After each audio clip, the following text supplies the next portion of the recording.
It looks like we are live. We are live, right on. Yay.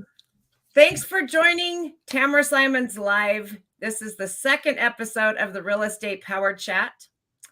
And I have the amazing, beautiful Hollie Kitchens with me today. But as we all know, first things first. This is Tamra Simon's Live, where real estate agents from around the globe come together to grow, collaborate, and expand their business. Where we take our inspiring conversations and put them together to create dynamic connections.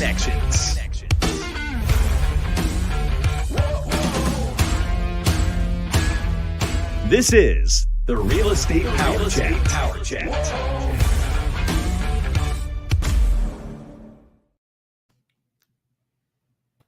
Yay! Hey, Hollie, thanks so much for joining me today. I'm so excited to chat. Thank you so much for having me on your show. Absolutely. This is the second with all of the new branding. I was doing the Honey Badger Nation, and now I'm just Tamra Simon's Live and the Real Estate Power Chat. I love it. Yeah, I mean, branding is such a thing. I know we were chatting a little bit before we went live here, and it's just something that's so it's needed today. It's a necessary in today's market, especially with real estate agents, because as we all know, there's so many determining factors. It's going to be like market shifts. It's going to be new agents coming into the business. It's going to be agents switching brokerages, things like that. And I think branding, specifically personal branding, is so like needed today. So I love the look and feel. It looks awesome. Well, thank you so much. I know that, people have a misconception as to what branding truly is. So will you touch points on that? Because I think we all get a little lost there. Yeah, absolutely. So I think people always think like a brand is like colors and a logo. And to me, I'm like, yeah, that's part of an element of a look and feel, bringing your brand to life. But to me, a brand is the way you walk. It's the way you talk. It's the way you dress. It's the words you use. It's your buzzwords. It's your appearance. It's everything. I think branding literally encompasses everything that you do, every action and inaction that you take. And it's so funny because one of my best friends here in Oklahoma City, like I always joke like, oh, that's not our brand, but it's actually true. Like having that high level awareness of what your brand is and what you put out, I think that's going to be when people really start paying attention to you. So yeah, to me, I guess it's a really long answer to what your question was, but to me, branding is more than colors and logo. It's in everything that you do, everything you say, just how you carry yourself. Yeah, I 100% agree there, because like I said, when we before we went live, is I just started rebranding myself, and because I've been an agent for 17 years, and That's amazing. I mean that's a long time. Yeah. And so you kind of change through the years, and I don't Yeah. think you stay the same from when you begin to when now. Mhm. And Oh, I think 100%. personalities kind of change too. Yeah, absolutely. You're always going to be evolving, right? Like if we look at trends that happened like the 90s, like there's not necessarily that same look and feel, right? Like even Google subtly changes their logo, but like there are changes that always occur. And I think that's where people kind of get like they first they think that they have a brand, but they're all over the map with the color schemes that they're using, the fonts that they're using, everything. And I think once people really dial that in and hold true to it, but then you'll notice too, as like you said, as you go through the years, your brand will evolve as well as like times change, trends change, things like that. It's okay to obviously do a rebrand, and obviously rebranding is necessary in a brand refresh for sure. Now I know that you teach people how to do this and how to capture what it is that they're going for. Um, how do you get a feel of what a person really wants? Because To sometimes I me, don't think we know. no, we don't. And I think that that's a mistake a lot of people make in branding is they focus more on like, what do I want? What brand do I want to have? They forget about who they're servicing and who's their ideal client. So for instance, for real estate agents, instead of saying like, oh, I really like, this, I want to do this. Instead, you should be focused on who do I want to attract. So for example, a luxury real estate agent, right? You're going to be like, your whole brand will based upon who do you want to work with, in my opinion. I think it's understanding, getting crystal clear of who your avatar is. And an avatar, for those who don't understand what it is, it's like your ideal client, your ICP. That's the very first exercise I take my clients through. It's not necessarily like, oh, here's some colors that look really pretty. It's okay, who are we trying to attract? And then going through that exercise and getting crystal clear on who our avatars. And of course, real estate agents going to have multiple ones. You'll have single family residents, you'll have first time home buyers, you'll have widowers, empty nesters. There's lots of life events that happen to people and that cause people to change or have to move. So I think once you really dial in, like, who do I want to work with, who I enjoy working with, then you start laying the foundation of a solid brand. And then you start bringing your personal elements as well. So like for me, for example, like my brand is usually like black on black, right? So a lot of my marketing is just dark colors. When I'm on stage speaking, I'm wearing black t-shirts, things like that. And I think it's important for people to get crystal clear on who they want to attract and then bring in some of your personal elements and then start laying the foundation of a solid brand. Oh, I love that. That's truly a process that you take them through. Oh, 100%. Now, what would you say is the best way to make sure that you're keeping a good online presence? Because there's so many social platforms to hit. Yeah, to me, it's like, first off, you have to have cohesive branding across all platforms, meaning, are you looking and feeling the same on LinkedIn like you do on Facebook, like you do on Instagram?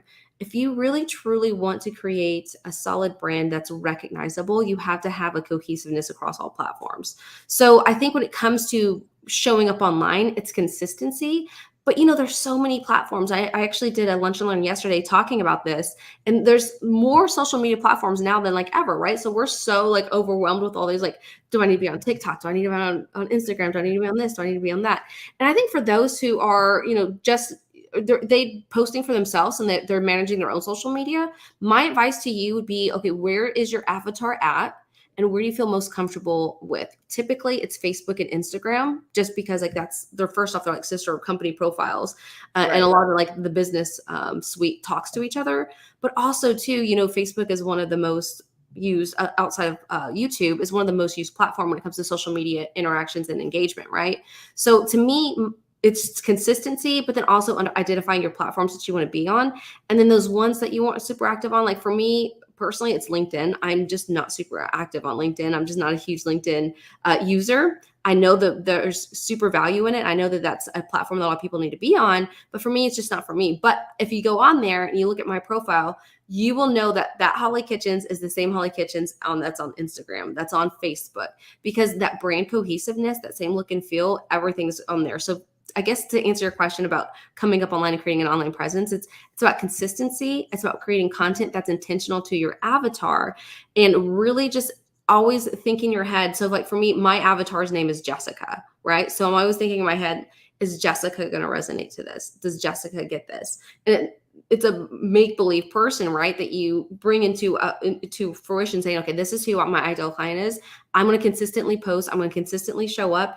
And I also say too, like, you guys should identify 3 to 5 keywords that you always want to be associated with your brand. So like for me, it's like podcasting, content creation, social media, women in business, and there's another one too, I'm forgetting, but those are just some examples, right? But if you Google my name, what do you see? Hollie Kitchens podcasting, Hollie Kitchens branding, Hollie Kitchens real estate, right? So it's understanding what are the keywords that we want to put in our content, because when you guys upload a YouTube video, when you guys upload a Facebook video, that will show up in a Google search under the video tabs. What keywords do you want to associate with your brand? So to create a consistent online presence, pick your platforms, just stay true to it, create a schedule, bulk create your content, and then just keep at it. Oh, that's awesome. Now, you mentioned, because I know you have your own podcast, and you really are quite active on your podcast, because I just listened to the one that you did with Todd. Yeah, that was a great one. Thank you. Now, if someone's looking to take and move into the podcast space, what would you say to do there? Same branding and everything into their podcast? So you really want a cohesive, like if you're trying to align it with your current business, like say for instance, like this podcast, right? This is a great example. This is the real estate power chat. So you're wanting to align this with your own real estate career, obviously, because it's real estate related. I would say absolutely create that brand cohesiveness so that you're showing up consistently. Now, say, Tamra, if you did like a podcast on, I don't know, knitting cat sweaters, you probably wouldn't you don't have to create that brand awareness unless if you were like the crazy cat real estate lady, which might be kind of cool, but but it's understanding, like, do I want it to align with my professional? Because I mean, like, some people have like hobby podcasts, like, you know, like I have a friend who was into psychology. She's a real estate agent, but she wants to do like a psychology podcast. It's going to be branded different than her real estate path because it's just not the same alignment, right? So I guess to me, it's all about like, what's the goal of the podcast, and it doesn't align with your personal or your professional career. And if it does, then absolutely, I would suggest the brand being cohesive and being the same. And also, too, I think you just start out just like you do with branding. Who's my ideal listener? That's what every time I do anything, I always go through an avatar exercise so I get crystal clear on how I should show up, the look, the feel, especially in podcasting. Like, what kind of guest is my ideal listener want to listen to? Like, my ideal listener is going to be an entrepreneur who's already in business, that has a team underneath them, or they have employees. So for that, just a quick example, I wouldn't want to have a guest on that's like, I don't know, talking about knitting cat sweaters, right? Unless if she had a successful, or she or he had a successful business, that's one thing. But like, it's understanding what your client wants or your avatar wants, and then everything's all about them. And I think that's where a lot of people misalign it, because like, oh, I want to be a podcaster, I want to have a podcast. And like, that's cool, but who are you having a podcast for? Right. Now, I think everything has to be done with consistency in business. I just think that's very, very important. And obviously it applies when you're, you know, getting your brand together. What should an agent that's going, okay, now I really want to get out there, what is the first steps that they should take in doing the branding? Because I mean, I know there's a lot involved. And they, you know, they have to decide who their avatar is, but is there a process that you take them through to determine what that looks like? Yeah. So the process that I take people through is the avatar process first. We get crystal clear on who are we servicing, how we should show up, what's going to attract them. And then it's going through and understanding, like, what is my personal values? What are my personal like tastes? Like, obviously, you know, for me, like I said, my brand's like black on black. It would be very weird and awkward for me if I started branding myself hot pink, right? Like, I know a lot of amazing real estate ladies that are doing like the pink realtor thing and they're crushing it. But for me, it would look weird and awkward, right? So it's getting the avatar, your personal style into it. And then from there, it's going through and creating those branding assets that align with both your avatar as well as bringing, you know, like your personal brand. Because to me, a personal brand is a combination of two things. One is going to be your professional skills. So as real estate agents, it's going to be, obviously, we're real estate, right? We're like, we have our license. It could be training, certifications, specializations, all that stuff.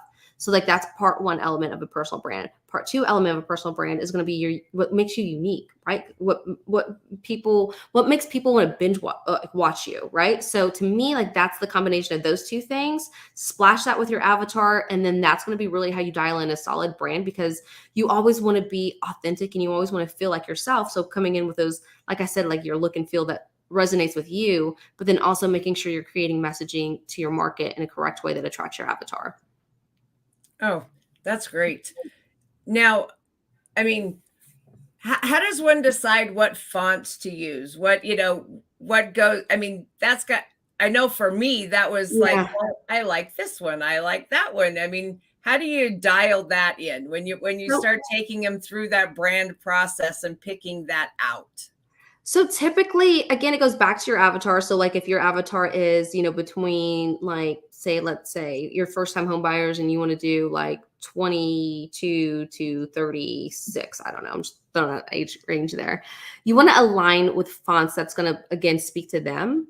One tip that I always say when it comes to fonts is you always want to pick fonts that are complementary and not in competition with each other and fighting for your eyes. So for instance, like, if, you know, you always want to have like, you know, a main one and then like a secondary one. So like, if you would have like a script font, your secondary one should not be another script font, because it's going to be super busy in the eyes. So I always tell people, like, let's pick a script font, and then let's pick like, you know, like I say normal, but you know what I mean? Like just a bold type font that can make you stand out and really be bold. So I think when it comes down to picking fonts, just make sure that you're selecting them that obviously that you want to be relevant today's trends. So like, you know, what's trending right now, picking that look, that style, but then also to making sure that they're not fighting for your eyes, because some people can get a little crazy on fonts and have like 5 different fonts going on in a graphic. And I'm like, no, what are you doing? Let's do like maximum 3, no more than 3. But yeah, I think that that's going to be my number one tip, would be just making sure that they're complementary, the fonts that you do, and then stay consistent. Like, it's so easy. My recommended tool is Canva. So like for me, I always recommend people, like, you go in there, upload your brand fonts and stick to it. Like, don't like go off brand and like start using some crazy fonts, unless if it's like a Halloween theme or something like that. But when it comes to consistently posting, making sure that we stay with those fonts we selected. Yeah, because I know when going through this branding process that was a tough one, was figuring out fonts, because there were so many that I did like that where you could get really crazy on a page. I mean, you talk about build up a flyer and, it's like zigzag and 100%. Now, what is some top tips that you would give agents out there, besides the consistency point of using their brand, just something that maybe they need to start thinking about? So I will say one of the top, I don't want to say mistakes, but one of the top corrections that we make when we bring a client on is going to be, and this is so simple, but the consistency of a social media handle. So for instance, if you go on Instagram, I'm at Hollie Kitchens. If you go to my Facebook, I'm at Hollie Kitchens. If you go to my LinkedIn, I'm on at Hollie Kitchens. And I think, some people started these social media accounts, various journeys of their way. So maybe they were like, Hollie Kitchens 2007 on Instagram. And then on Facebook, I'm all holly.in.kitchens 2020. So I would say a tip and a good little homework assignment, just so you guys are showing up consistently, again, being on brand, would be, let's make sure all of our social media handles are in alignment. That way, it's just so much cleaner. So like, for instance, like on this overlay, you could just type in at Tamra Simmons, right? Like that would be your handle. I know that might be taken because it's kind of like a good name. So a lot of people probably have it.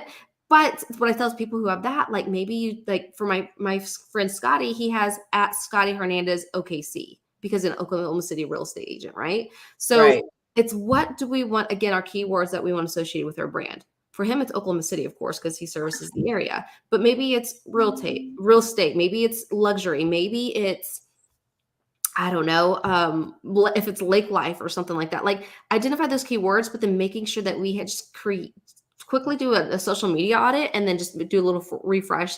That way we just stay clean. And when people Google us, we have that same consistency branding. Yeah, I did that early on in my career, because when I was picking out my website domain, and I was like, all right, Tamra sells Utah. And it just kind of stuck.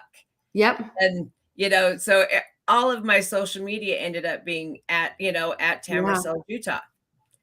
And it kind of stuck for a long time until now. And now I'm doing agent attraction as well. And it doesn't quite resonate. Yeah. So now it doesn't fit. So what would you say to someone that, like me, 17 years, and now all of a sudden I'm like, well, that doesn't quite work anymore. Yet I don't want to lose everyone that has followed me for all of those years. Yeah, you don't want to like delete those accounts. You can simply just go in and update the username. And then what I would say, like, because you're going to start transitioning your content too, it's going to be more from like buyer and seller focus to more probably agent focus, right? Right. So I would say, what are those keywords you want associated with your brand when it comes to agent attraction? So like, for instance, some people might use the word leader. Some people might use the word coach, motivator. I don't know. Those kind of keywords. And then start incorporating those in your brand. So now start posting stuff and then using hashtag, let's just say Tamra Simmons coach. I don't know. Let's just say we want to do coach. So you start using those hashtags, start speaking it, start changing it subtly, like, intermingling that. I feel like that's going to be a best way for a brand overhaul. And those people who've been following you so far, they probably, bought and sold from you already. So like, they're already going to keep following you because they're going to see the evolution of your brand. Obviously your brand's now going to be attracting more of agents than buyers and sellers, which is great because that's the goal. That's what I would suggest, is to understand like what's the keywords you want associated with your new brand and then insert those into it. Oh, wonderful. Because I know that there's a lot of agents that are making that same transition that are going into the agent attraction side. Yeah. And so I think that's a key point to point out there.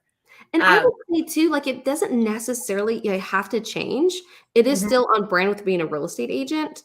So for me, I'm like, if someone was to come to you and say, oh, okay, I want to join underneath you, or I want to be, part of your downline, then from there, it still says Tamra sells, Utah. That's still alignment with real estate. So it doesn't necessarily have to change. But if you were to change it, I would go through it and identify those keywords. Right on. Right on. Now, I noticed that you have the Agent Authority Academy. Yes. So I actually, the Agent Authority Academy started because I was helping agents with branding, but it's more necessarily like DIY stuff. So through that, just training agents and helping them with branding, podcasting, things like that. It's kind of fizzled more into done for you services, because I've realized that my ideal avatar, she doesn't have time to DIY. So she needs more done for you services. So Agent Authority Academy is still there. However, Hollie Kitchens Incorporated is more of like done for you services. And that's really more what I'm super focused on, because again, people don't have time to do it themselves. So it's more of a done for you service. Oh, nice. And is that found over at holliekitchens.com? Can they? Yes. So yeah, if you go to holliekitchens.com and connect with me there, you'll get all the information as well. Oh, nice. Now I heard something in regards to you and gifts, and I have to hear this story straight from the source. So, okay, I, like anybody, I always use those story stickers, like, those little stickers that you post on stories. And I always use them. I always found myself using them. And one day I was looking at it and I'm like, why do I keep putting this girl on my story? Like, why not create it for myself and create my own brand? So there is a process that you have to go through to get approved to be on the channel, just because they don't want anybody uploading crazy stuff. But I went through that process. I just started using them, and it's funny because it kind of blew up. I just started using them, but I always put like keywords that like aligned with what I was doing on the little fun story stickers things. And literally within less than a year, I had over like 1 million views. And now I checked it today. I think I have like 112 million views on my story sticker. So what people do is they'll use them just like I was using those, like that one girl on my story. Now people are using me on their stories. And it's funny because it creates so much curiosity. People will message me all the time, like screenshots that are like, dude, you're on this person's story. And I'm like, thanks. They're like, you're so famous. I'm like, I'm really not. They don't know who I am, but thank you. But it creates curiosity, and people really kind of like, wait, how did you do that? Like, especially if I use it on my own stories, they're like, how are you on a story right now? But yeah, it's fun. That's one of my favorite ways to take clients through, because it's just a fun process to create, and then also obviously have them use it in their branding. That's cool, because I always see those when I'm doing my own story, and I'm like, how did they get their own? Yep. Yeah, you go through Jiffy, which is GIPHY, but there is a process of approval that you have to go through and meet their guidelines. That's cool though, because I always wondered, I'm like, how do you get your own? But then I'd heard this story about how, you had this major blow up in your own Giphy. Yeah. So I thought that was really kind of cool. Yeah, like it was bizarre. Like I even had like on our stories. Yeah, it's crazy. Like people, like my sister will send me a TikTok, or like my best friend Scotty, he's like sent me like his niece was seeing me on Snapchat and stuff like that. It's so funny. There was, because I also have like I'm a huge music fan, so I have one that's like music kind of focused. And I got a message that was like, "Oh my gosh, you're on Zakk Wylde's story," which Zakk Wylde's like the guitarist. Like, okay, that would be cool. Ozzy Osbourne. So like, I'm like, okay, like this is fun. So it's definitely a conversation starter, and it definitely keeps people interested and curious as to how and why you did it.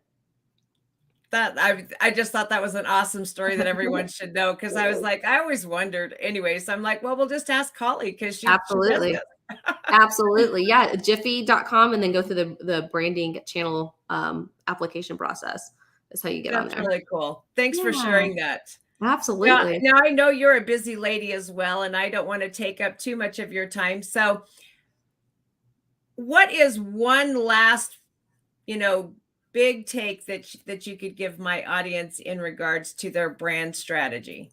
I would say, and I know I'm going to sound like a broken record, but identify your 3 to 5 keywords, keep your avatar in mind, always add value. You want to have like an 80% value add, and like in your 80% of content creation, it should be value add, conversation starter, entertainment, things like that. But then that 20% is the selling part. I think people get so focused on like, I'm a real estate agent. I'm a real estate agent. Just sold, just sold, just sold. That's great and all. But honestly, a lot of people don't care unless it's your just house that you just sold or your mom, right? So like, to me, it's like, how are you creating an entertaining brand and showing up every day? Because at the end of the day, unfortunately, there's people out there getting our clients that we should be getting, but they're going to somebody less qualified just because they're showing up more than us. And I think once you really dial in that personal brand and you show up consistently, people won't forget that you're a real estate agent. They'll make sure that you're the go-to once somebody either says they need to buy a house or they themselves need to buy a house. Absolutely. That makes perfect sense. Because I know there's some that I'll go cruising through there and I'm like, wow, can I find out actually who this person is? It's always a sell, sell, sell. Yes. And no one wants to be sold. Like, let's be honest. Like I'll get like a text message. It's like, hi, I'm with blah, blah, blah. I'm like, thank you for already excusing yourself out of my messaging box because like you're already selling to me. No one wants to be sold. So everybody wants to be a part of it. So how are you taking your people behind the scenes? How are you including them in part of who you are and taking them along the journey? I think a lot of people kind of lose focus in on that. Absolutely. Absolutely. Yeah. Well, I appreciate all of your time today and sharing, some key pointers for all of those that, are trying to get their brand on target. And we'll make sure to have all of Hollie's information down there so that anyone that wants to reach out to her can reach out to get their brand on target. So awesome, Tamra. Thank you so much for having me on. It was such fun and just good conversation. Absolutely. And we'll do this again because, you never know. Never know. You never know. We could totally do them just on podcasting alone. I'm new to EXP. I've only been here 5 months. And so at some point I will meet up with you. Yeah. So there's an event. I'm sure I will meet up with you. Are you going to Orlando next week? No, I'm doing it virtual. Got it. Awesome. Well, we'll definitely connect for sure. We'll definitely see each other at an event. Yeah, absolutely. But thank you again. Yes. I so appreciate it. And everyone, keep an eye out because 3rd episode will be showing up next week. So take care and have the good rest of your day. Thank you so much.